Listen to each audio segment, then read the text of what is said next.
नमस्ते दोस्तों, मेरा नाम है अनिल कुमार और मैं हाई राइज कंपनी में after sales service all India देखता हूँ।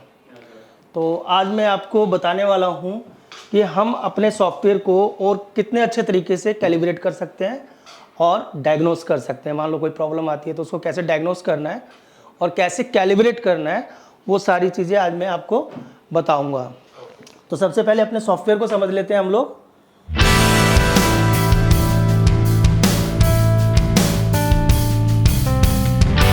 ये अपना सॉफ्टवेयर है EX कैलिब्रेशन। अभी ऑफलाइन है इसलिए उसको ओके कर देता हूँ, ठीक है। इसके अंदर आपको दिख रहा होगा 8 पार्ट है। Configuration, display, waveform, auto calibration, diagnosis, save data, load data, exit.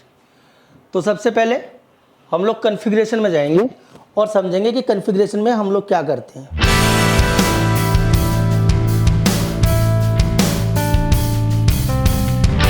आप सबको मैं बताना चाहता हूं कि कॉन्फ़िगरेशन में हम पैरामीटर और चेंज ओवर जो अपना ऑप्शन है, इसके जरिए अपने गैस ECU को इंस्ट्रक्शन देते हैं, ठीक है। गैस ECU को बताते हैं कि हम क्या करना चाहते हैं, हमने क्या चीज़ इंस्टॉल करी है, क्या क्या चीज़ें, और हमें क्या क्या काम करवाना है। तो हम उसको इन्फॉर्म कर रहे हैं फिलहाल, पैरामीटर में भी और चेंज ओवर में भी। We are informing to our software what we want to do, ठीक है। हम करना क्या चाहते हैं वो चीज़ उसके लिए। तो एक चीज़ सबसे पहले आप समझो, अपना जो गैस सिस्टम काम करता है बेसिकली ये मास्टर एंड स्लेव सिस्टम है। यानी यूँ समझो कि एक टीचर है, एक गुरु है और एक स्टूडेंट है, स्लेव है, चेला है। तो चेले का काम, जो स्टूडेंट का काम होता है वो होता है गुरु को फॉलो करना, फॉलो टू टीचर इंस्ट्रक्शन। तो हम किसको फॉलो करेंगे? पेट्रोल ECU को। अपने कार के अंदर जो गुरु है वो कौन है? Petrol ECM। और चेला जो है वो कौन है? PNG का ECM, ठीक है। तो हमें वही फॉलो करना है जो पेट्रोल इंजेक्शन, पेट्रोल ECU काम कर रहा है। तो उसको फॉलो करने के लिए हम क्या क्या करते हैं? हम लोग उससे कुछ इनपुट्स लेते हैं, ठीक है। इनपुट्स लेते हैं यानी अपने गैस ECU में बताते हैं कि पेट्रोल का ECM क्या क्या कर रहा है, तुम्हारे मतलब टीचर क्या कर रहे हैं, तुम्हें क्या करना है। उसके लिए जो सबसे पहला इनपुट हम लेते हैं वो क्या लेते हैं? वी टेक पेट्रोल इंजेक्शन, ठीक है। पेट्रोल इंजेक्शन इनपुट लेते हैं हम लोग अपने ECU में, और वहाँ पे हमें पता चलता है कि पेट्रोल की इंजेक्शन कितनी चल रही है और हमें कितनी चलानी है, ठीक है। दूसरे कुछ इनपुट्स लेते हैं, हम लेते हैं मैप की वायर लेते हैं ना, मैप सेंसर लगाते हैं हम लोग, ठीक है। मैप सेंसर हम किस लिए लगाते हैं? ताकि हमें पता चल सके कि इंजन में पावर कितनी है ना, या इंजन को कितनी पावर की रिक्वायरमेंट है। जो आप वैल्यू देखते हो ना, आइडल पे 35 आ रही है, 30 आ रही है, 28 आ रही है, वो एक आइडल वैल्यू होती है। लेकिन जैसे आप एक्सेलेटर पेडल दबाते हो वो वैल्यू बढ़ जाती है, वो 98, 95, 80, 85, 100 तक हो जाती है। इसका मतलब क्या है कि पावर बढ़ रहा है, सक्शन बढ़ रहा है उसका। तो सक्शन, वो मैप की वैल्यू हम इसीलिए लेते हैं कि हमें पता लगता है कि उसके इनलेट मैनिफोल्ड में कितना सक्शन हो रहा है, कितनी पावर हो रही है, ठीक है, समझ गए। तीसरी वैल्यू हम लेते हैं टेम्परेचर। तो टेम्परेचर अपन दो वैल्यू लेते हैं, दो टेम्परेचर, एक गैस टेम्परेचर लेते हैं और एक कूलेंट टेम्परेचर लेते हैं। तो कूलेंट टेम्परेचर के लिए अपन रिड्यूसर टेम्परेचर सेंसर लगाते हैं 4.7 के, जो मैं अभी आगे आपको दिखाने वाला हूँ। और गैस टेम्परेचर लेते हैं हम अपने मैप सेंसर से। तो बेसिकली मैप सेंसर 3 काम करता है। एक तो हमें गैस का प्रेशर बता रहा होता है, दूसरा मैप की वैल्यू बता रहा होता है, और तीसरा गैस का टेम्परेचर कितना है वो बता रहा होता है। तो हम उससे वो इनपुट लेते हैं। तो मेनली हम कार से क्या ले रहे हैं? Petrol injection, RPM signal. पहले के ज़माने में O2 सेंसर भी लिया करते थे सिग्नल, बट अभी उसकी रिक्वायरमेंट नहीं है, क्योंकि अपना पूरा अभी पेट्रोल इंजेक्शन को ही फॉलो कर रहे हैं। तो उसके बेस पे अपना कैलिब्रेशन परफेक्ट होता है। तो ठीक है, तो सबसे पहले भाग पैरामीटर में हम लोग क्या करते हैं? हम पैरामीटर में अपने ECU को बताते हैं कि हमारा इंजन कौन सा है, 3 सिलेंडर है या 4 सिलेंडर है। तो पहला ऑप्शन 4 सिलेंडर। दूसरा ऑप्शन हम बताते हैं उसको कि हमारा इंजन कौन सा है, भाई वो टर्बो है या नेचुरल एस्पिरेटेड इंजन है, कौन सा है वो हम यहाँ बताते हैं। अगर टर्बो होता है तो हम यहाँ टर्बो लिखते हैं, टर्बो डालते हैं, और नेचर होता है तो नेचर। तीसरा स्टार्ट एंड स्टॉप है, ये हमेशा नन ही रहता है, ये ऑप्शन इंडिया में अवेलेबल नहीं है। आप कहीं वो बटन वाले को मत समझना, पुश स्टार्ट स्टॉप को, वो स्टार्ट स्टॉप नहीं है। फिर हम यहाँ पे इसको बताते हैं अपने गैस ECU को हम फ्यूल कौन सा यूज़ करने वाले हैं, विच फ्यूल वी आर यूजिंग। हम LPG करेंगे या CNG करेंगे। तो यहाँ पे हम इसको जानकारी दे रहे हैं। हम यहाँ पे सब कुछ इसको हम जानकारी दे रहे हैं, तो ये हमारे अकॉर्डिंग काम करेगा। ठीक है, तो यहाँ हम CNG दे रहे हैं इसको, तो भाई CNG पे काम करना है आपको। यहाँ हम RPM सिग्नल के लिए जो इनपुट लेते हैं उसका बताते हैं कि हमने RPM का वायर जोड़ा हुआ है इग्निशन कॉइल पे, या हमने पेट्रोल इंजेक्शन से ही तुम्हें अपने आप RPM जनरेट करना है। तो अगर वायर जोड़ा है तो हम यहाँ पे इग्निशन कर देते हैं, नहीं तो यहाँ पे हम ये पेट्रोल कर देते हैं इसको। ठीक है, ये पेट्रोल कर देते हैं। अगर इग्निशन करते हैं तो आपको स्टैंडर्ड वीक का ध्यान रखना पड़ता है। पुरानी गाड़ियों में आपने देखा होगा i10 वगैरह, ग्रैंड i10 में, i20 में, एक्सेंट में, उसमें डुअल कॉइल चलती है, 2 कॉइल से 4 हाई टेंशन कॉर्ड निकलती है और वो स्पार्क प्लग को करंट देते हैं। तो अगर इस तरह का कुछ है तो हम यहाँ स्टैंडर्ड रखेंगे और यहाँ हम कर देंगे 2 कॉइल। समझ गए? लेकिन ज़्यादातर अभी सभी गाड़ियों में पर्टिकुलर सिलेंडर पे पर्टिकुलर कॉइल है, यानी हर कॉइल के लिए 1 कॉइल है। तो हम वहाँ पे क्या करेंगे, अगर ये पेट्रोल कर रखा है या यहाँ पे अगर हमने इग्निशन किया है तो यहाँ पे 1 कॉइल करेंगे। लेकिन अगर हमने पेट्रोल ही सिलेक्ट किया है और तो इसको हम वीक ही रखेंगे और ये 1 कॉइल ही रहेगा। ठीक है, अगर हमने RPM सिग्नल की वायर नहीं ली है तो। समझ गए आप? फिर हम इसको ये जानकारी दे दिया कि भैया पेट्रोल से आपको सिग्नल लेना है, ये इसकी सिग्नल वैल्यू होगी और ये 1 कॉइल वैल्यू होगी। फिर हम इसे क्या बताते हैं कि हमारा जो टेम्परेचर है कूलेंट का, रिड्यूसर टेम्परेचर, वो कौन सा है। इसमें 2-3 ऑप्शन होते हैं, इसमें है आपके 4.7 के और 10 के।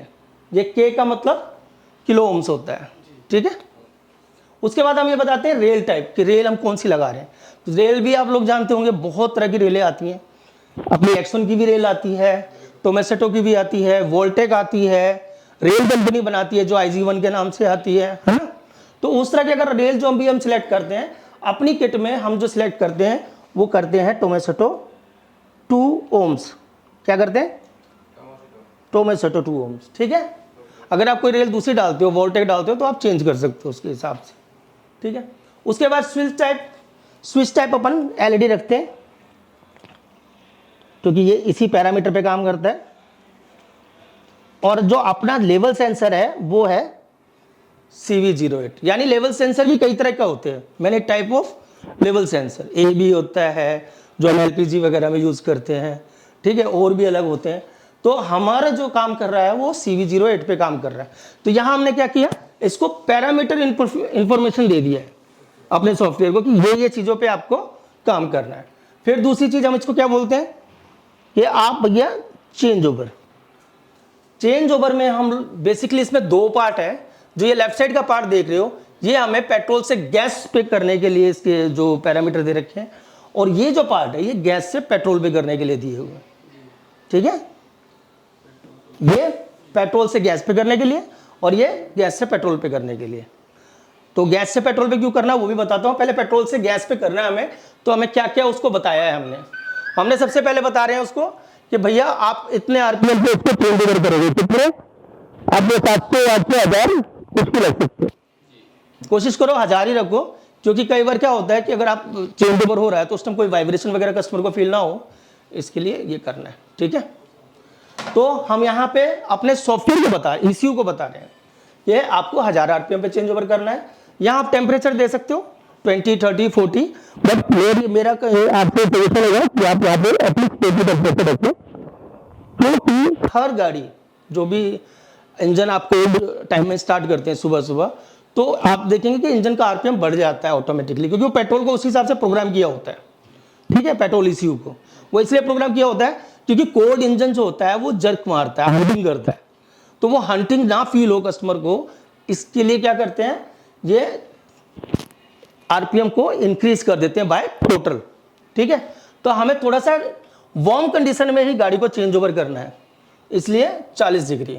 ओवरलैपिंग टाइम यानी कि जब आपने गाड़ी स्टार्ट कर दी है उसके कितने सेकंड के बाद आप चेंज ओवर करना चाहते हो, तो आप बता दोगे इसको ये 5 सेकंड या 10 सेकंड जो भी है। तीसरा है गैस प्रेशर बार 0.0, या अभी जो ऑफलाइन में दिखा रहा है ये हम 1.8 रखते हैं। अभी आप समझो कि ये 1.8 बार क्या है। आप देखेंगे जब गाड़ी आप स्टार्ट करते हैं तो यहाँ एक हम गैस प्रेशर सेट करते हैं, this is 2 bar approx idle पे। ठीक है, तो 2 बार का प्रेशर हम सेट करते हैं रेगुलेटर का। लेकिन जब भी आप उसको एक्सीलरेट करेंगे या डी एक्सीलरेट करेंगे तो क्या होगा, ये मैप की वैल्यू बढ़ेगी, कम ज़्यादा होगी, तो ये प्रेशर भी बढ़ेगा, इंक्रीज होगा, डिक्रीज होगा, कम होगा, ज़्यादा होगा। समझ गए? तो ये प्रेशर कम ज़्यादा होगा तो अपना गैस ECU कंफ्यूज हो सकता है। तो गैस प्रेशर जो हम सेट करते हैं, जो ये प्रेशर गैस है, ये इंक्रीज डिक्रीज होता रहता है, तो इसको हम गैस ECU को बताते हैं कि आपकी जो फंक्शनिंग है वो 1.8 बार पे ही है। तो आप जो भी काम करेंगे आप 1.8 बार पे काम करेंगे, इसलिए हम 1.8 बार सिलेक्ट करते हैं ताकि गैस को कोई ECM ना हो, वो कंफ्यूजन ना हो। Change over time, change over type. Change over type में दो ऑप्शन होते हैं, RPM एक्सेलरेट और RPM डीएक्सेलरेट। तो हमें एक्सेलरेट ही रखना है क्योंकि डीएक्सेलरेट में कई बार चेंज ओवर नहीं होता है, तो इसलिए हमें RPM एक्सेलरेट ही रखना है। चेन सीक्वेंस, सीक्वेंशियल स्विचिंग ही रहता है, इसमें कोई छेड़छाड़ नहीं है, ये अपने आप बदल जाएगा जब आप एंटीसिपेट वगैरह यूज करोगे।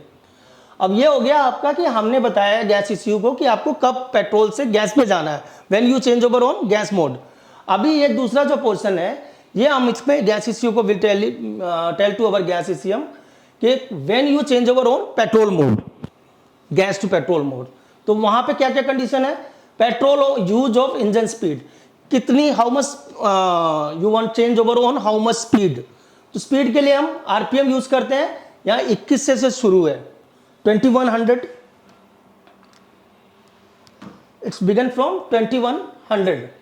बट क्योंकि हमें किसी को पेट्रोल देना ही नहीं है स्पीड में, क्योंकि हमें तो गैस पे ही गाड़ी चलानी है, तो हम यहाँ जो इसकी वैल्यू रखते हैं वो रखते हैं मैक्सिमम वैल्यू 6000। वैसे जैसे ही आप सॉफ्टवेयर कनेक्ट करेंगे, when you connect the software to your gas ECU, it will adopt all parameter itself.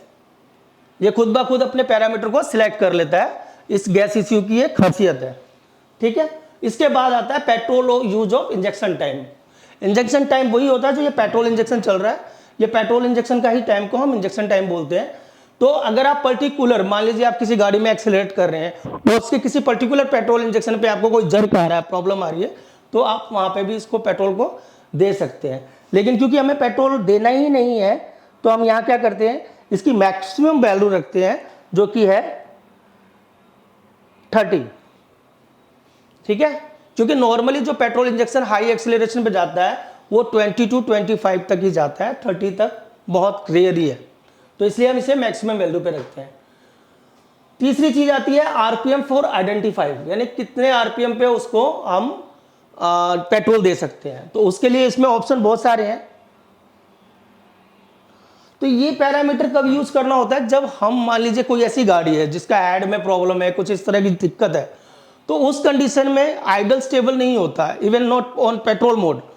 तो आइडल कंडीशन स्टेबल नहीं होता, बट पेट्रोल पे गाड़ी बंद नहीं होती, और बट इन सेम प्रॉब्लम गाड़ी गैस पे बंद हो सकती है। बस कस्टमर अगर नहीं मान रहा है तो आप पर्टिकुलर किसी भी RPM पे 700, 720, 740, 660, 650 आप उसको पेट्रोल ऑन कर सकते हैं ताकि गाड़ी बंद ना हो, है ना, स्टॉप, इंजन स्टॉप नहीं हो, इसलिए हम ये यूज करते हैं। बट क्योंकि अगर एक सही अच्छी हालत की गाड़ी है तो उसमें हमें पेट्रोल नहीं देना है, तो हम उसे डिसेबल ही रखेंगे। Okay, now fourth is RPM minimum operation. ये क्या है कि मान लीजिए अगर आप गैस की क्वांटिटी बिल्कुल कम हो गई है, खत्म हो गई है, तो हमें क्या करना है, तो इसमें दो ऑप्शन होते हैं, petrol and return to petrol. But we keep petrol कि अगर अब गैस खत्म हो जाए, एम्प्टी हो जाए टैंक, तो गाड़ी पेट्रोल पे आ जाए, ना कि गाड़ी बंद हो जाए। तो engine should not be stop, ये पेट्रोल मोड पे ऑन हो जाए उसे। ओके, तो ये इंस्ट्रक्शन हमने बता दिया कि गैस खत्म होगी तो आपको पेट्रोल पे आना है। लेकिन हमारे गैस ECU को ये नहीं पता कि पेट्रोल पे गैस खत्म हुई तो उसे कैसे मालूम पड़ेगा, तो इसलिए हम यहाँ पे एक वैल्यू देते हैं, auto switch petrol of gas, this is 1.2।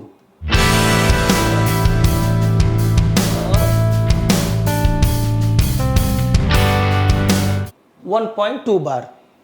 और 1.2 बार क्यों देते हैं हम लोग, क्योंकि अपना एटमॉस्फेयर का जो प्रेशर है वो है 1 बार। जहां हम अभी बैठे हैं, सांस ले रहे हैं, ये 1 बार का प्रेशर है, तो 1 बार मीन्स एम्प्टी। तो एम्प्टी से थोड़ा सा ऊपर 0.2 हम ऊपर रखते हैं, जहां पे हमारा सिलेंडर हम शो करते हैं कि हमारा सिलेंडर खत्म हो गया है, तो ये गाड़ी को पेट्रोल मोड पे ले लेता है, इसलिए हम इसे 1.2 बार रखते हैं। तो यहाँ पे हमने इसको इन्फॉर्मेशन दिया कि कैसे इसको किस किस कंडीशन पे काम करना है, किन किन चीज़ों के लिए काम करना है। तो आशा करता हूँ ये ट्रेनिंग सेशन आपको समझ में आया होगा, पसंद आया होगा, और उम्मीद करता हूँ कि हम कस्टमर के लिए जो भी काम करेंगे वो बेस्ट करेंगे और विद इंफॉर्मेशन करेंगे। तो मैं सभी को बेस्ट ऑफ लक विश करता हूँ अपनी HR टीम की तरफ से और BCBS कंपनी की तरफ से, जिन्होंने ये ट्रेनिंग सेशन ऑर्गेनाइज किया।